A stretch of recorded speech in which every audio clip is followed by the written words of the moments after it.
Anyone here not felt like an outsider at some point? You can raise your hand. I don't expect no hands to come up, right? We've all been there, right? We've all been there where we felt like we're the outsider. I go back to a couple of times to so many different things. I relate to Phil when we went to, I've been to Wales a couple of times now, and every time I go back, I'm reminded of how different, even though, like you said, there's a shared culture, but it's still a different culture, right? And I've never been more self-conscious about how often I say sure, and it's how different it sounds than every other person around me. But I also thought back to my high school experience, because that's where all the most awkward, right? High school is the worst. Teenagers and being a teenager is like the worst experience. Somebody one day told my wife, she's like, oh, you cherish these moments. These are the best times of your life. My wife was like, this is the worst time of my life. Who wants to spend time here? I want to move on, get to be an adult, right? Because in high school especially, not only do you get to be the awkward teenager that you are at home, but you get to do it with a bunch of other awkward teenagers, which is even worse, right? Because you don't know what you're doing. And you have all this social pressure put on you. And my school, which is very typical, had all these groups and cliques. And you had the super seniors who felt like they were like the zookeepers and everyone else was poo-throwing monkeys, right? They had to manage all the little kids, right? And then you had the preppy, cool, blonde-haired, windswept hair with the nice clothes. They all got to the fancy stores that were way too far for my family to travel. And they had the nice cars, like the Mustangs, and had the jacked-up trucks with there's a bunch of stuff I can't talk about there. But anyway, there's a bunch of stuff there. They had a bunch of cool things. And then there was the druggy, hippie, slacker crowd, right, that was always didn't care. They cared the least. If you wanted to be a part of that group, that was the easiest one. You could just give up, be like, I don't care, what do you think, whatever. And they actually cared the most, but they didn't let you know that, right? And then you have the jocks, right, that play on the football team or the basketball team, and you want to wrestle, but you're never big enough or strong enough. And then you have the nerds like Tiffany, my goodness, Phil, who in the world gets excited over numbers reconciling? I'm not sure. That's whatever. Something for everybody. Okay, there's a couple in the back. All right. But in high school especially, you're just trying to fit in where you can, right? You try to strive for the group that you think is the best, but you always settle for like the least common denominator. And what I quickly found was that I could found a home in band, which, as I mentioned, the first experience could normally be the most socially damaging thing you could possibly do, because that's just right next to nerds. Band is the same thing, and so you're not going to get very popular, invited to any parties if you go to band. But in my school, band was like the biggest thing. Like everybody was involved, everybody was engaged, and I had the special privilege of being in the best part of band, which was percussion, because you can have people who play trumpets, you can have everything else, but if you don't have a drum, you don't have a band. All right, you just don't. It doesn't exist. Trumpet guys are all right, but percussion was the coolest, right? And so I was the drum guy, and it was my identity for a long time, was being the drum guy. But outside band, I had no safety zone, right? I walked through the hallways or get in the lunchroom, and it's like, well, where do I fit, right? That awkward teenage fit. And I couldn't sit at the cool kids table because I didn't relate there, and so I just kind of sit with other people that I thought I was most like, and we just all kind of hang out together. It's such a weird time, as you're an outsider looking in on so many different groups. And I think, as I mentioned earlier, we've all been there. And the sad reality is that most people feel that way about church, right? You're talking about a small group in church. Miss Jan, I think in general, people can see church as an insider group. And at best, what they might see is, as they look into a church, they look at church people, and they see people who are maybe seem to be put together, right? Seem to have most of their life together, seem to be happy most of the time, who maybe love each other and serve in the community. And that's a good vision of what that might look like. And then at worst, they probably see this group of elitists who claim to have this exclusive truth and this very restrictive, this very demanding, and they hold values that seem antiquated and out of touch and incredibly countercultural. And so you look into them like, these are a bunch of weirdos, right? Who wants to be, there's the people who are like, they belong back in the 16th century or something. What are they doing here? And either way, it's a place where most people don't feel they fit in. Maybe you've experienced that for yourself. Maybe even someone's invited you today and you stepped in and you're like, I don't know if I belong, right? I don't know if I fit in here. I don't know if I say the right stuff or dress the right way or do the right things. But I want to encourage you and continue to encourage you is to invite that person here. This church, I pray, is here for that person who thinks they don't fit in, and that we welcome them in to what God has for their lives, to welcome in the outsider. And what I pray is that we see that. I challenge you to invite someone, not just like, oh, they kind of think a good, positive view of what church is. No, invite that atheist, invite the agnostic, invite the person who's a Buddhist, invite someone who's so far out of the bounds like they'll never come, and encourage them to come. because that's who we're calling to see God move in their lives. And we're seeing bold moves. We're seeing you. Maybe you stepped in this church for the first time, like, man, I don't know if I could do this, but you're here because you took a bold move to step in this space. And so we want to encourage you to be bold, to encourage others to step in, which is perfect as we look at this next part in Joshua's story, Joshua chapter 2. So let's look to Joshua 2. If you got a Bible or a Bible app, I want to encourage you to read along with me. If you don't have it on you, don't worry. It's up on the screen as well above my head. And so as you're turning your pages to get to Joshua chapter 2, we're going to turn the page in this story to where we left off last week. If you remember, if you don't, you can get a full recap by watching it again. But let me briefly update you here. We have this newly emboldened commander-in-chief named Joshua, and he's preparing the people of Israel, the people of Yahweh, the Lord, the great I Am that delivered them from Egypt, the one that parted the sea for them, that gave them victory over enemies in the desert to step into this new Eden, this promised land of their ancestors. But there's just one teeny tiny problem. Just one, no big deal. Except for the fact that this whole land is filled with a bunch of people that are battle-tested, a bunch of people that are armed, that are fortified, that are ready to hold their land. They're not ready to give over anything to this group of outsiders moving in to this place. And the first test that the Israelites run into isn't just the fact they have these people they have to deal with, but they have to get up and come against the very city that's right next to the river they're stationed at now called Jericho, this walled, fortified city. And it's this place that commanded the passes, that commanded the valleys. Jericho was a central strategic military point. By the people who lived in the land holding it, they could fend off invaders for months at a time. They could hide behind their walls, they could stay there, and they could command the land. So the Israelites knew, Joshua especially, knew they had to take Jericho. If they were going to get anywhere, they had to go through Jericho first. And so Joshua, being a very smart, very intelligent man and good military commander, he's led armies before, he knows the value of good intel. And so he takes 2 men to go and spy out the land as he had done 40 years before. So let's look, Joshua chapter 2, verse 1, as we read what happens. And Joshua, the son of Nun, sent 2 men secretly from Shittim as spies, saying, go view the land, especially Jericho. Now, these men weren't just going to scout weaknesses. I don't know what your vision of a spy is. These 2 aren't James Bond, all right? That's not happening. These 2 are really normal Israelite guys. They're there. They're probably fit. But their job was to scout weaknesses, but it was also to listen to the people of the land to see if the people were strong, to see if the people were prepared for battle, or to see if they were maybe like divided or maybe could be easily conquered. And maybe they could whisper some words of like discouragement to them to kind of disrupt and provide this way for the Israelites to get in and attack those weaknesses, right? So this is their job. Joshua had a smart plan. This is a great idea, but it had one flaw. These men were from a place called Shittim. We just read that. It's a town 7 miles east of the Jordan River with a really bad history. The men he chose were part of a generation past that had been taking over that city years before. And Moses had led his people into this place. They had taken Shittim, and it had been commanded when they moved into the land in the beginning. God said, don't get entangled with the local women. That's what he said. And no, that's a summarization. But don't get entangled with local women. Not just because they're foreigners, but because they worshiped other gods, and undoubtedly, the men are going to screw this up. Right? Undoubtedly, when men, and you see this often, guys, you know this, I'm a guy, you know this works, that when you get entangled with someone who has different set of beliefs and values, typically you're just going to go along to get along, right? Because that's what men do. And that's not always the best way, but sometimes that's what happens. And so these men got into these local women, and they got entangled as they weren't supposed to do, and they didn't listen at all, and they almost forfeited God's whole promise because of this mistake, because of this error where they were falling for these women. Thankfully, Moses and the leaders, they stepped in. They stopped this disaster from happening because it would have just completely disrupted the plan to be able to take the land. It would have set them back again, but they stopped it. But they have this history here in this town of Shittim, a history of being trapped by alluring foreign women, all right?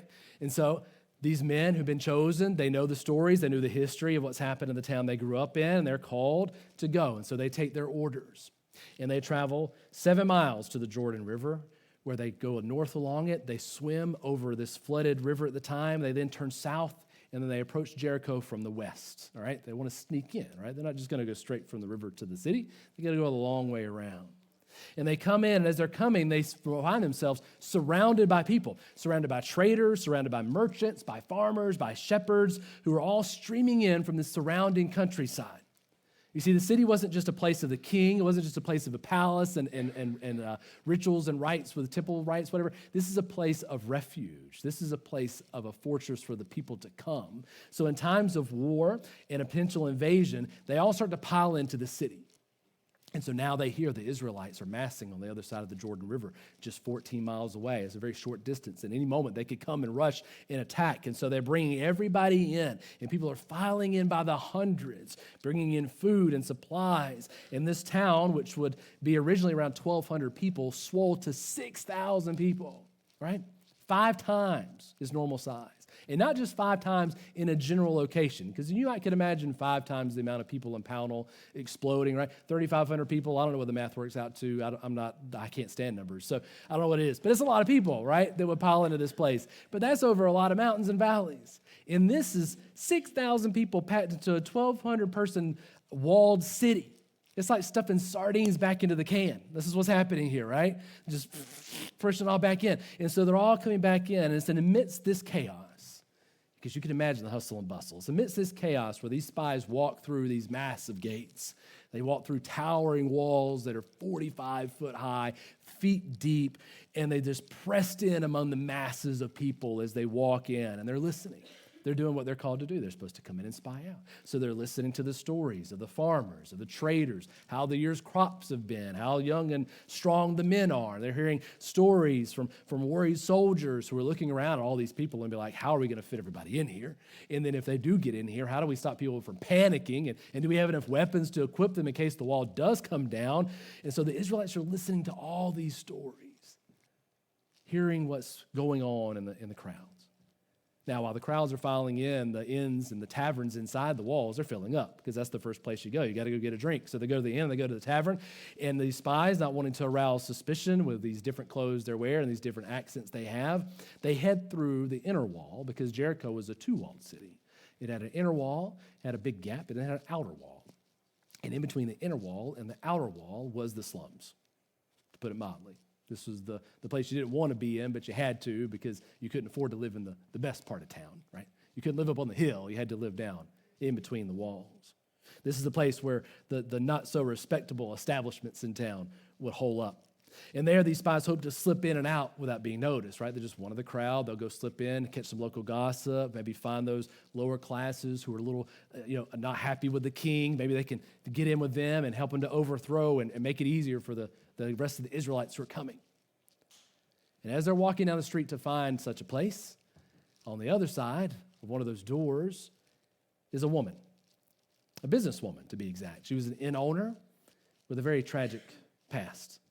She had been raised in this city. She was one daughter among many brothers and sisters from parents who had tried their best to raise their children according to local customs, traditions.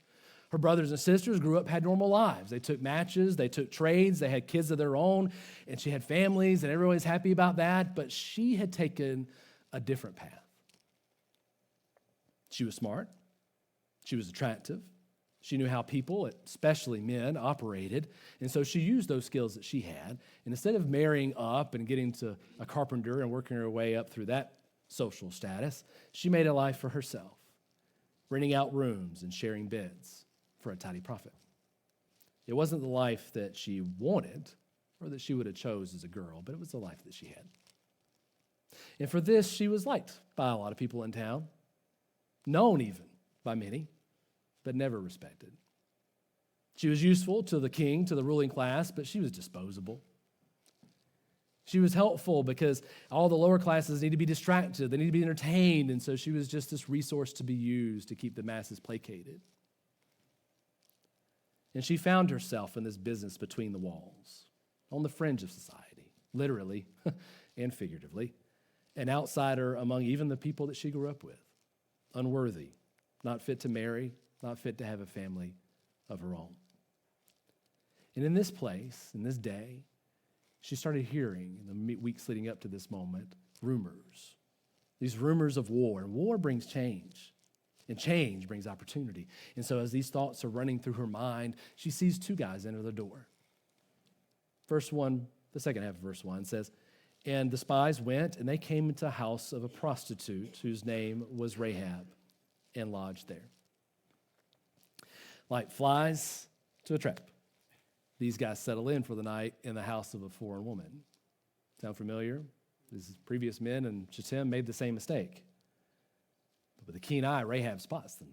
And so she sees them and she recognizes, says, these guys aren't local. I don't know these folks, right? And so she makes the way to them. She brings them drink. She brings them bread. And as they greet her, she catches the accent. And she realizes that now here in her very home, she's got two of the enemy that has the whole town, the whole region in an uproar. Right there in her little business, she's got the ones everyone's looking for.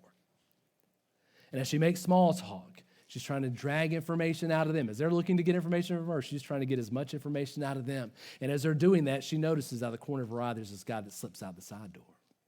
She knows him. She recognizes that guy. And she saw how keen they was paying attention to this conversation they were having. And so she's like, well, I wonder why they went out the door that way. So with an uneasy feeling in her gut, she makes a snap decision. And she quickly escorts the two spies up to the roof of her house. Because despite their attempts at being secrecy, all this thing that they're trying to blend in, word spreads quickly through the town that they failed in their task. Everybody knows who they are. Everybody knows where they are. They were spotted at Rahab's, and unbeknownst to them, as they're getting escorted up to the roof, the noose was tightening on these two guys. They didn't even know it. So back on the roof, though, they're in a pickle. Not just because they don't know they're about to be caught, but they're in a stuck because they don't know what this woman's going to do to them, right? They're stuck. They're thinking fast. They're thinking, can I trust this woman? She's a foreign prostitute. Have we just fell into the same trap that other men have made before us? As they're wrestling around, what are we going to do with this, right? Then they hear a commotion at the door, and they realize, oh, shoot, as they peer over the roof, there's two guards. And Rahab's answering the door. What's going to happen? Verse 3. Says the king of Jericho sent to Rahab saying, bring out the men who have come to you, who entered your house, for they've come to search out all the land. As Rahab's greeting them, she hears these words, and in other words, they're saying, hey, we know you've got two guys here, and we know they've been here, and you better bring them out, and if you don't bring them out, not only will we kill them when we find them, we're going to kill you because you're a traitor and an accomplice. You're all going to be dead. Now, despite it being night, these spies that are up on these roofs are, I imagine, sweating it out, right? They've got to just be sweating it out. Well, they're thinking, is she going to turn them in to get a reward, right? She could just say, you're right, I got him. Can I get a little something for that, right? Other women later in Israel's history would do that. Will she turn them in just to save her own skin? And they have no recourse. They're stuck on the roof. They can't even get out. They can't jump off, right? They're stuck. So they strain their ears to catch, what is Rahab going to do? Is she going to turn them in? Is she going to take a reward? What's going to happen? Either way, they think they're dead. And as they listen, they cannot believe what they hear. It's verses 4 and 5. It says, she said this. She said, true, the men came to me, but I don't know where they're from.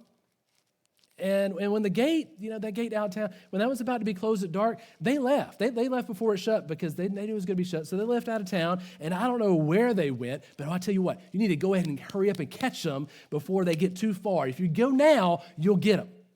You go now and you'll catch them. All right? Guys up on the roof, the spies are like, whew, holy cow, that was close, right? That was close. They can't understand why she did it, but they think, that's okay, we're all right, they're finally in the clear. And Rahab handles herself so masterfully here, right? She could have denied that they were there, and it probably would have led to the men searching the house, killing them and killing her when they were found. But instead, she says, I don't know. I don't know. In her line of work, she knows everything. That's her job. She knows the tendencies. She knows the words to say. She knows men. She knows the spouses. She knows all of it. But here she says, I didn't know. I didn't know. She hears and knows just about everything, but something's stirring in her. As a matter of fact, something had been stirring in her for some time now. And the arrival of these two men stirred up even more until she couldn't hide it any longer. The guards, by her word, they run out. They shut the gate behind them. They head to the river. And despite the temporary safety that the spies earn, now they're really stuck. Now they're really stuck. Without God working a miracle, these two guys are as good as dead. It's just a matter of when. Yeah, Rahab saved them now, but where are they going to go? There's no way out, right? And as they sit down to contemplate their fate, Rahab comes up to the roof with them. And if they thought what she told the guards at first was unbelievable, they really don't know what to do with what she says next. Verses 9 through 13, here's what she says. She says, I know that the Lord has given you the land, and that the fear of you has fallen upon us, and all the inhabitants of the land just melt away before you. All our courage is gone, in other words. For we have heard how the Lord, Yahweh, dried up the river of the Red Sea, dried up the water, rather, of the Red Sea before you when you came out of Egypt, and what you did to the two kings of the Amorites who were beyond the Jordan, to Sihon and Og, whom you devoted to destruction. And as soon as we heard it, our hearts melted. There was no spirit left in any man because of you. For the Lord your God, He is God in the heavens above and the earth beneath. Now, please, swear to me by that Lord, by your Lord, that as I've dealt kindly with you, you'll also deal kindly with my father's house and my brothers, my sisters, everybody. And give me a sure sign that you will save my father, my mother, brothers and sisters, and everyone who belongs to them, and deliver our lives from death. What we miss in this exchange is that the roof where the spies were hidden is the most private and the most secret part of Rahab's house and her life. Everywhere else, Rahab was the smart, shrewd, confident businesswoman who always was put together, always carried an air of self-assurance. But when she came up to that roof, she let it all go. She wasn't there to be with a man. She wasn't there to keep track of the money or have herself together, have all the makeup on and her hair pulled up. She was simply there to just be. So here in her secret place, with these two Israelite men, she bears more than just skin. She bears her soul. The words fall from her mouth like a river breaking a dam. This God of theirs, whose words and acts have stirred up the people, have been stirring in her to take the boldest step of her entire life. To lay down her past, to lay down her traditions, her culture, her security, and to trust in His strength over her own. That's what she's doing in this confession. She's not just saying, oh, we know how fearsome and great your God is, and trying to do something. She's realizing that in this moment, everything she's come to know and trust and believe in has fallen apart in the face of this God that she had not known before. And with this acknowledgement comes a change of allegiance. It's not just a matter of confessing, saying, oh, I know that your God's greater than mine. It's a matter of saying, now that I know He is, I'm going to put my full faith and trust in Him and not those things of my past. Even though she's an outsider, she acts in faith with the same, in the Hebrew is called hesed, which means faithful, loving kindness. It's covenantal love. It's the same love that God shows to the Israelites on the mountain when He gives the commands and the laws of the Torah, and He enters into a covenant love relationship with the people of Israel. That same love that He shows to them, she gave to the spies in her house. The same hesed. And she expects, rather asks, she doesn't expect, she asks for that same hesed to be returned to her. She saved them, now she asks for them to save her. And that for their God to save them all. The men who thought they fell into a trap realizes finally, through no apt or reason of their own, they have done nothing right. They just fall into all this. They realize that God has given them a lifeline. Despite their improper planning, their bad spyhood, they're just the worst spies, but yet God is giving them a line out here through this woman. Verse 14 says, the men said in response to this offer, our life or yours, even to death. Whatever you need, all right? Whatever you need, we'll do it. Our life or yours. If you don't tell this business of ours, then when the Lord gives us the land, we'll deal kindly and faithfully with you. Whatever you need, we'll give you the hesed that you gave to us. We'll give it back to you. So with both sides' future secured, Rahab moves quickly. She's a great businesswoman. She doesn't wait for them to be like, well, you know what, we said that, but I don't know, and we might have to backtrack on that because we're not really supposed to make a deal with you because you're a foreigner, we're Israelites, and we're not supposed to make an oath, and we don't know. And she's like, no, let's get this done. So, right, she starts moving quickly. She says, I've got the perfect thing for you because, believe it or not, I live in a bad part of town, but I have a great view, right? That's the perk of the view, and I've got this window that looks out the walls, and you can walk through, you can rappel down this window to the ground below, and you could walk off. Nobody will ever know you're here. She remembered the stories of hills that were about, not too far out of town. They were about 1,500 feet high. They were limestone. They were filled with caves. And she knew that someone could hide in those caves for years and never be caught. And so she says, you just get out of that window and you run under the cover of darkness and you get in those caves and wait 3 days. And when they're done with 3 days, then you can make your way back over the river and no one will ever catch you. So she takes a rope. She leads them to that window so they can rappel 40 feet to the ground below, which that would have been fun. And then they're just grateful, right? They're so grateful. Thank God we're saved, right? And they're going to honor their promise to her. But as they're getting ready to honor that promise, they're saying, all right, here's what we're going to do. Here's what you have to do in response. The men said to her in verse 17 and 18, we'll be guiltless with respect to this oath of yours that you have made us swear unless this happens. In other words, you might die unless you do what we tell you to do. Here's what you got to do. When we come into the land, you got to tie this scarlet cord in the window through which you let us down. And you shall gather into your house your father, your mothers, your brothers, and all your father's household. You got to tie the scarlet cord in your window, and you got to bring everybody in your house. That sounds familiar. You read the stories of Exodus. It's exactly what God told the people of Israel in Egypt. The Hebrews in Egypt were to bring everyone into their house. They were to cover their doorposts with the scarlet blood of the lamb so that when death passed through the land, they would be passed over. And so they say to her, cover your house with a scarlet cord and you'll be saved from death. And so as the spies run to the hills under the cover of moonlight, she ties that cord immediately to her window, knowing that God, their God, that's now her God, has got her covered.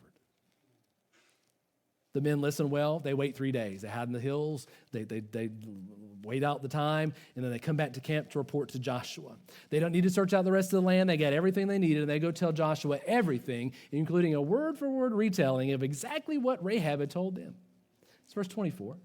They said to Joshua, truly the Lord has given all the land into our hands, and also all the inhabitants of the land melt away because of us.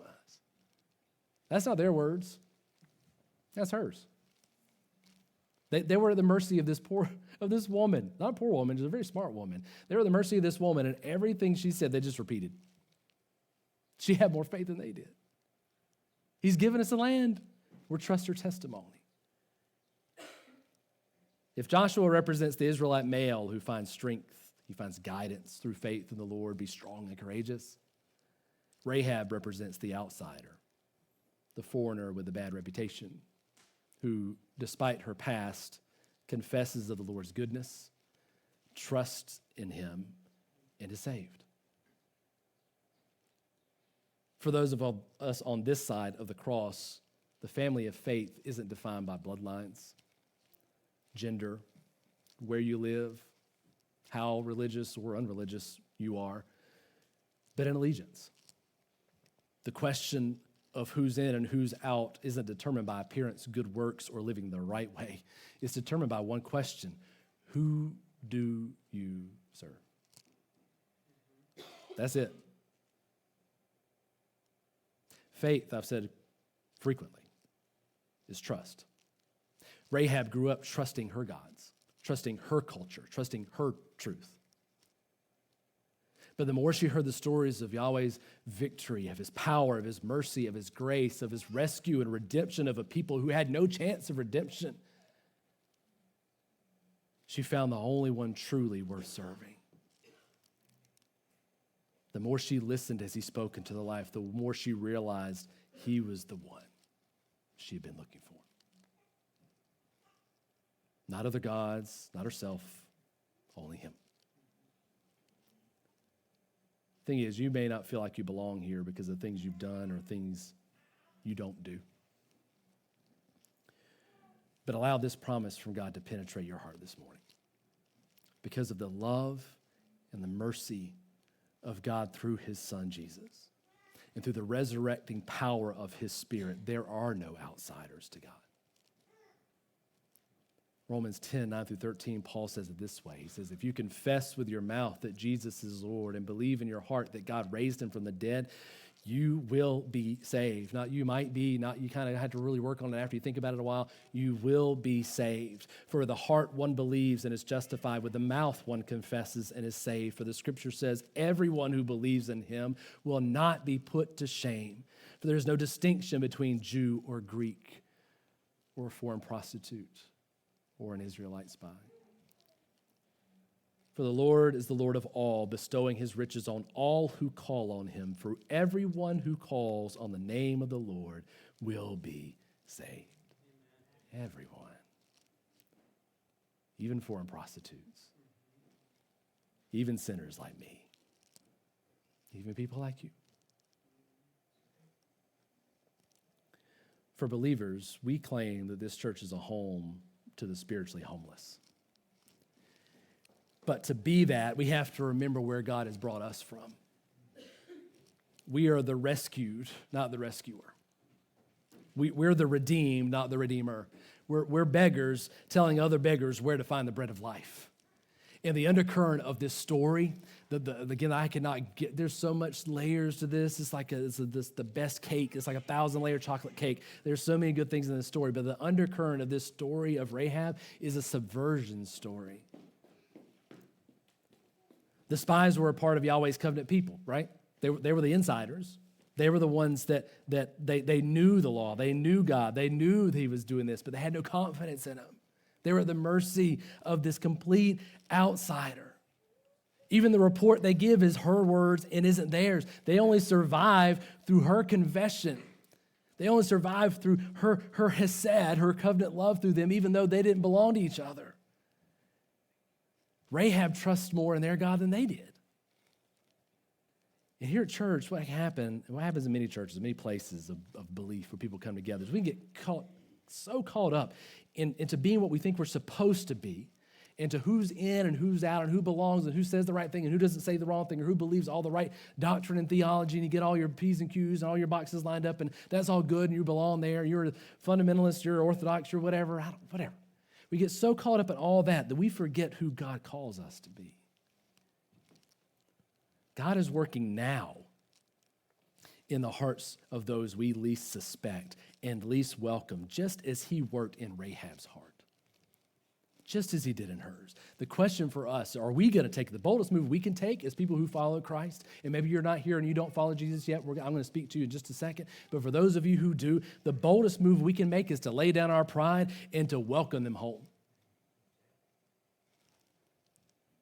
And what I want you to do, what I challenge you this week, those who are believers, and even if you're not, you want to do this, I encourage you to do it well if you're just, you don't know where you're at with Jesus. But to read Hebrews chapter 11, verses 23 through 31, at least one time a day this week. Hebrews 11, 23 through 31, at least one time a day this week. And let that seep into your heart. We talked about last week about meditating on Scripture, basically meaning you read it, you reread it, you sit in it, and you let the words soak into your soul. That's what it is. Rahab heard the stories of the God of Israel, and she let the word soak into her soul. The reason she could confess, change her allegiance, is because she didn't just read it and hear it and be like, oh yeah, that makes a little sense. I think is a good choice for me to make. It was undeniable in her life. And so maybe you're here today, and maybe you're a seeker. And what I mean by that word, just so we clarify terms, is to someone who doesn't really know where they're at in their relationship with Jesus. Maybe you've been to church, or maybe you haven't. Maybe you've said a prayer, or maybe you've never prayed. One, I want you to understand that you're welcome here. This church is a church, a home for the spiritually homeless. You belong. And what we encourage you to do is we encourage you to come and sit with us. Rahab's story, we catch the tail end of Rahab's story. We'll get there's going to be another piece of this puzzle later on in the weeks to come when we get in this series. But Rahab's story, we get is just one piece of her story. She had so much life lived before this confession. We don't know, but I can imagine how many twists and bends her journey of faith went on. How many men did she sleep with? How many people did she talk to? How many times did she worship her other gods that she grew up with this little nagging thing in her head? And we started hearing these stories of this other God that was so much stronger, that was everything that she ever had really wanted her gods to be, but knowing they couldn't, and realized that her traditions don't hold up. That winding road of faith. She was wrestling. She had to have wrestled with this. She didn't just say, oh, this is a good, smart decision because your God's bigger, stronger, and my gods are weak. No, this was her giving up her whole life for him and for his people. And so maybe you're here today and you're like, I don't know if I belong. One, you do. And what I want to encourage you as you're making your winds and your turns and your paths in your life of faith, that you do it with us. That you don't do it on the outside and be like, well, I really don't fit in there. And they kind of sing weird songs and say weird words. I don't really know if I fit. Yeah, there's some things we're going to do that's kind of odd. But what we want to encourage you to do is sit with us as we do it. To ask questions and say, I don't know what this means. Can you explain this to me? And I don't know if I believe that. Can you elucidate a little bit on that? Can you just tell me a little more? And sit and be. This, I pray, is just like Rahab's roof. It's your safe space. It's your place where you can bear more than your skin. It's where you can bear your soul. And so if you're not ready to commit to Christ yet, keep coming. But if you are, today is the day. Rahab had been brought to that moment. Rahab had been brought to a place where she was ready for confession. Paul says it there. What it requires, following Christ requires, is a change of allegiance. It's not just a matter of believing something different. It's a matter of trusting God over yourself and putting your whole life in his hands. And so if that's you this morning and you feel, as Rahab did that day with the spies, that you're ready to change allegiance, to trust in him over everything else in your life, then we're going to pray right now for that. So with heads bowed, with eyes closed, as the worship team comes up to lead us into worship one final time before we get out of here today, if you're that person, if you're that seeker like Rahab who says, I'm ready, I believe, and I trust in the God that saves. Not the God who is going to placate me and give me what I want, but the God who challenges me, the God who offers transformation in my life, the God that says you got to change your identity because who you are is not who I've made you to be. I've got a life for you that's going to change and transform you into the creation that you were designed to be. Put down your life and you being in charge of your life and choose me. And then watch as I work through you and in you. If that's you, you respond to that stirring as Rahab did. You pray. Her confession wasn't just words to them, it was words to him. And it's words like these that you could say. You don't have to say these exact words, but words like these. It's, Dear Jesus, first of all, Lord, I'm sorry. God, I've been buried under traditions, under culture, under my truth for so long. God, and it's led me to a path in my life where I've been hurt and I've hurt others. And I'm here at a point where I've heard the stories. But more than the stories, I've heard you speaking into me. And today I can no longer deny your call on my life. God, I need your mercy for the choices I've made. I need your forgiveness. But what I also want to do is to give you everything. Get to give you every single piece of me.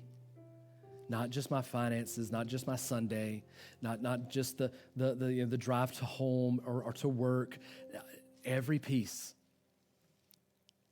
My workplace, my private life, my secret place, my kids, my grandkids. Every decision, everything, I turn over to you.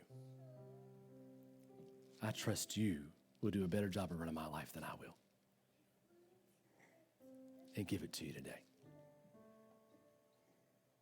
Now, if that's you, his heads are still bowed, eyes are still closed, just so you can focus on where God is calling you, I want to say that if you've said that, if you prayed that prayer or one like it, that you come to me, John, Danny up front here. There's so many people. Anyone here in this room that you think is a follower of Christ, you go to them and say, I said yes to Jesus today. When you do, you get welcomed into a family. Rahab didn't just stop that conversation and then hang a cord out the window and said, well, I hope it all turns out okay. We're going to find out the end of the story later, but she was eventually welcomed into a family of God. She became the great ancestor of Jesus himself because of a confession of faith to two men on a rooftop that morning. She was welcomed to a family. And that's what happens next after you confess and believe and trust in him. You're welcome to our family, where we don't leave or forsake. We strive to love, make amends, forgive, reconcile, do all the things he's called us to do. And we want to do it with you. And so if that's you, before you leave, tell someone that said, I said yes to Jesus today.